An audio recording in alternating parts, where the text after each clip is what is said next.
Welcome back to AccurateHipHop.com. This is a show where we concentrate on issues affecting our community. When you see me, you see black consciousness, black intelligence, and of course, black love in the building, baby.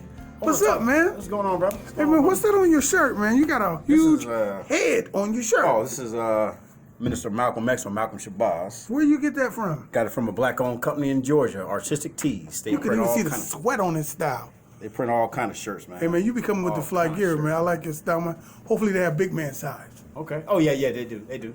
Okay. So what are we talking about today, Mr. Black? Today we're talking about, I recently wrote a letter to the Reporter newspaper on this man, Elijah Muhammad.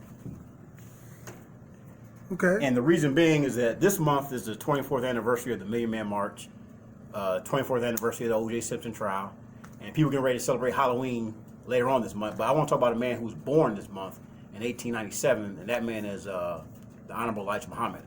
Loved by many, misunderstood by most. He's often written out of history. You don't read about him in your school books or your history books, and when you do read about him, it's always something negative or something, something that's not true. And even the little biographies they have on Black American history on the Tom Joyner Morning Show, the ones they do on him, I don't give 2 cents for. You know what I'm saying? They're inaccurate, they're too short, and they're not really talking about the man. But this man right here, man, first he was born in 1897 in Sandersville, Georgia. And he was born, he was a seventh child.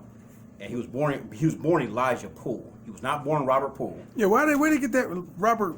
That's the name. That's one of the inaccuracies they put in the history books. One of his sons said his father was never known as no Robert Poole. He said, I don't know where that name came from. He said his father was Elijah Poole when he came out of his mother's womb. He was Elijah Poole at that time. Okay, he grew up in the South. He married a sister named Claire Evans. Their school's named after her today, Mother Claire Muhammad. And by 1923, he had moved to Detroit, Michigan. And in 1931, he met a man named you better say it right. Mr. W.D. Farrar, later be known as Master Farrar Muhammad. All right. And let me say this too. Elijah Muhammad only went to the 4th grade of school, okay? You can take his teachings and examine them for yourself, and your common sense would tell you a man only went to 4th grade of school could not make this up. You can't make up what he taught. So this Master Farrar Muhammad is supposed to be, who do the Nation of Islam say he is? This is the man that came from the East. He's considered the great Mahdi. Mm-hmm. Okay, and he came and taught Elijah Muhammad for 3 years, about 3 or 4 months. And you can tell a tree by the fruit it bears, right? Other leaders, other organizations could not compete with what he did during the time the Nation of Islam was in the 50s, 60s, and 70s. Their accomplishments are unmatched. So he said, so Master Farrar said, I'm going to take this book. I'm going to take this man, this unlearned man, and I'm going to make him beat everybody else. With this book. With this Holy Quran. This Holy Quran, and he gave him 104 books to study. Most of the books are found in the Congressional Library in Washington, D.C. And that's not an average library, too. If you ever took a tour of D.C., I did. I've been to D.C. several times.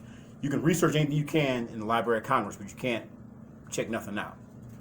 You can go there and get the origin of the true date of when we landed in Jamestown, Virginia, which is not 1619, it's 1555. You can go there and get the document that they came up with, HR 15090, talks about the development of AIDS back in the late 60s, I think 1969.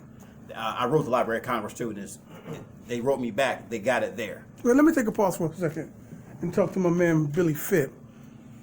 Billy Fitt, you familiar with the Nation of Islam founder Elijah Muhammad? How do you think his impact on our community is today? It depends on your standpoint of, you know what I'm saying, Islam, him personally. You know, I like that he, brought self-awareness to black people. You better say it. You know what I mean? Helping us rise above our oppressors.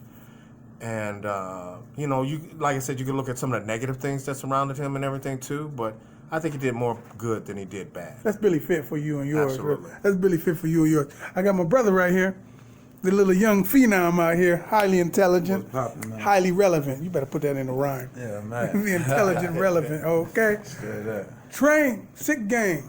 What's poppin', man? So, same question, man. When it comes to Elijah Muhammad, how do you think his impact was, and still is today, for our community? So, as Brother Bill was saying, man, like, I think that for overall, man, you know what I mean, he has a positive impact. Myself, I don't follow any kind of organized religion, but at the same time, his message, like you said, to overcome our oppressor, man, and to work within each other and work within our communities and be self-sufficient, I think goes without saying, because that's absolutely what we need. You know what I'm saying? Now, am I really learned and familiar with his teachings, like on the verbatim side? No, I'm not. Overall, I know a small amount, you know what I'm saying? But at the end of the day, man, anybody that's trying to, uplift a community, doesn't matter what community it is, anybody that's trying to uplift, you understand what I'm saying? And without trying to be militant in the fact of using extreme violence, or, you know what I'm saying, or terroristic measures, you understand what I'm saying? What is it going to hurt? Who's it hurting? You better say it, man. You better say it. Let me get right back. Billy, you said you had one more thing? Yeah, that was a beautiful point that Train just made there and everything. You know what I'm saying? Without the evil terror and death and mayhem that comes along with, you know what I'm saying, these individuals in this country, man, that want to keep things the way they are. You know what I mean? Right. And Brother Elijah Muhammad, the Honorable Muhammad and everything, I got briefed with him as a young child. So I grew up, you know what I'm saying, listening to him in the background. Hey, man, and that's the Bean truth. pie. You don't look that old, but guess what? Yeah. 70 years old on this earth. Actually, man, I, you know what I'm saying, got pictures of my mom with Muhammad Ali, and, you know what I'm saying, back when she was younger, and, you know what I'm saying, getting to experience this firsthand, not on TV or reading it, you know what I'm saying, live, in color, you know what I'm saying, was very, very profound and affected me in a way that I never thought until I got older and was able to realize my emotions of where they're at and how they're going and everything. Good point. You know, very powerful man. Very powerful man. Good point. I want to say this too. His book, Message to the Black Man, that's like a #1 bestseller within the Black American Muslim community. Anybody wants to start learning about him, start there. And I started. Or his teachings. His teachings, right smack dab in the middle. Our first time read that was in the summer of 92. That's how I spent my summer between the 9th grade and the 10th grade.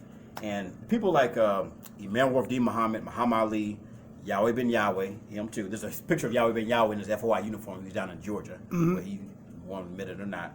Mr. Louis Farrakhan, that's his #1 student and representative, man. And just study the man. I mean, the history books are not going to tell you everything, not going to tell you all the truth. And he was bringing more in. He was bringing in more.